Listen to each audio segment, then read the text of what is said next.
Halo teman-teman, saya Berta Yuminatu Leu dengan NIM 2301090067 dari kelas A semester 6.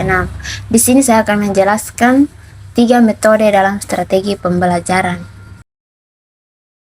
Yang pertama adalah metode seminar. Metode seminar adalah suatu metode pembelajaran yang dilakukan melalui kegiatan diskusi ilmiah yang melibatkan sekelompok peserta untuk membahas suatu topik tertentu secara mendalam. Metode seminar juga bertujuan untuk meningkatkan pemahaman, melatih kemampuan berpikir kritis, serta mengembangkan keterampilan komunikasi dan argumentasi secara sistematis. Alasan saya memilih metode tersebut karena metode ini memberikan kesempatan bagi peserta didik untuk terlibat secara aktif dalam proses pembelajaran. Dalam seminar, tidak hanya terjadi penyampaian materi oleh pemateri, tetapi juga adanya interaksi berupa tanya jawab, diskusi, dan pertukaran pendapat yang membuat suasana belajar menjadi lebih hidup.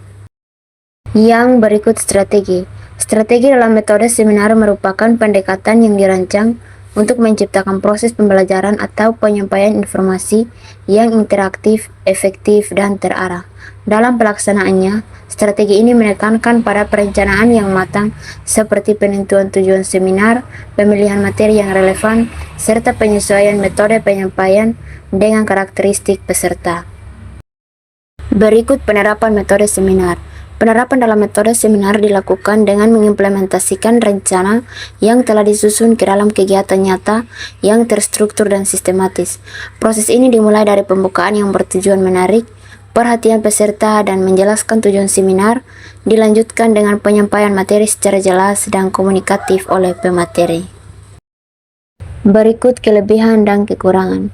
Kelebihannya, meningkatkan partisipasi aktif, melatih kemampuan komunikasi, memperdalam pemahaman materi, mendorong berpikir kritis. Kekurangannya, memerlukan persiapan yang matang, ketergantungan pada kemampuan materi, partisipasi tidak merata, membutuhkan waktu yang relatif lama. Berikut kesimpulan.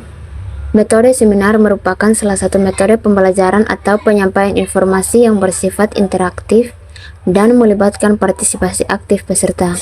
Melalui seminar, materi dapat disampaikan secara lebih mendalam karena adanya proses diskusi, tanya jawab, dan pertukaran pendapat antara pemateri dan peserta.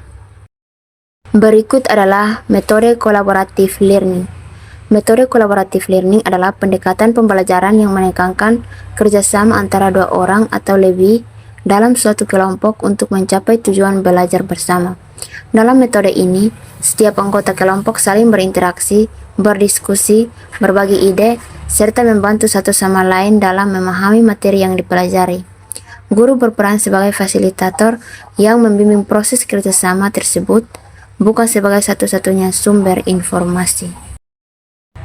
Alasan saya memilih metode tersebut karena metode ini memungkinkan saya untuk belajar secara aktif bersama teman, saling bertukar ide, dan saling membantu memahami materi yang sulit.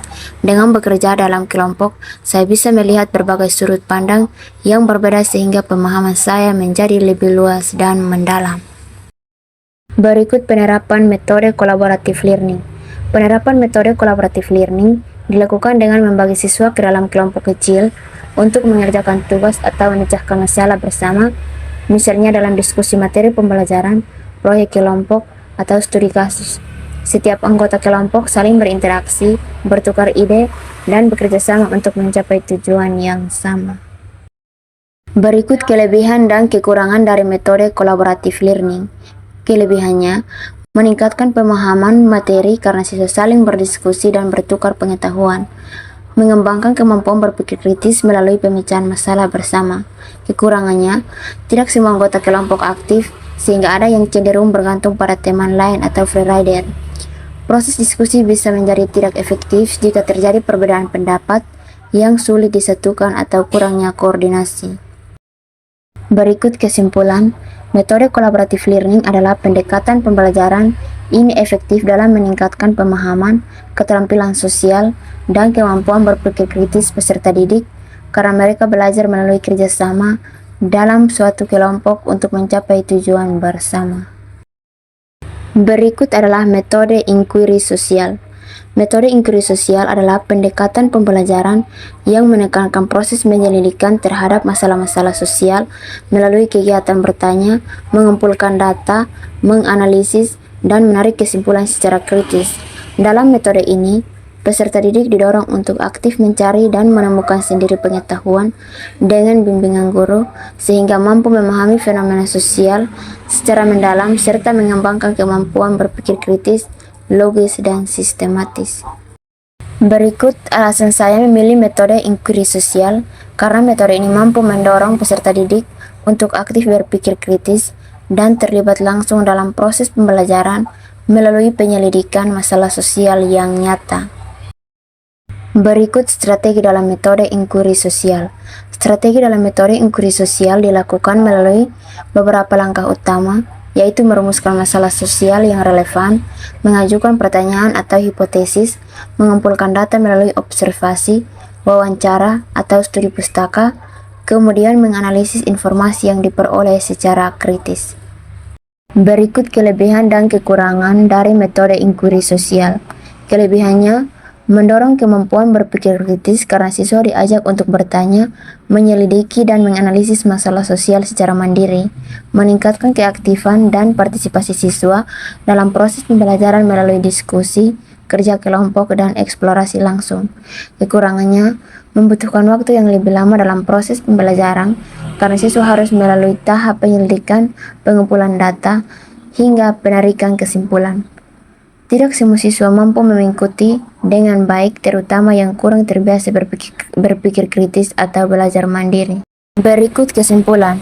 Metode inquiry sosial adalah pendekatan pembelajaran yang mendorong siswa untuk berpikir kritis dan aktif dalam memahami isu-isu sosial.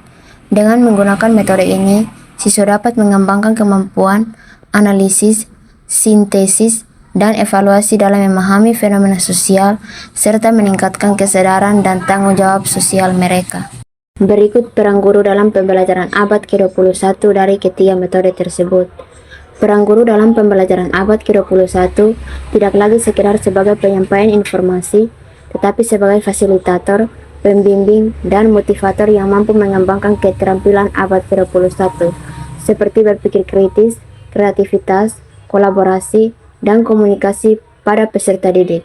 Guru dituntut untuk memanfaatkan teknologi secara efektif, menciptakan pembelajaran yang inovatif dan berpusat pada siswa, serta mampu menyesuaikan metode dengan kebutuhan dan karakteristik peserta didik yang beragam. Selain itu, guru juga berperan dalam membentuk karakter, menanamkan nilai-nilai moral, serta mendorong siswa menjadi pembelajar sepanjang hayat dan adaptif terhadap perubahan zaman.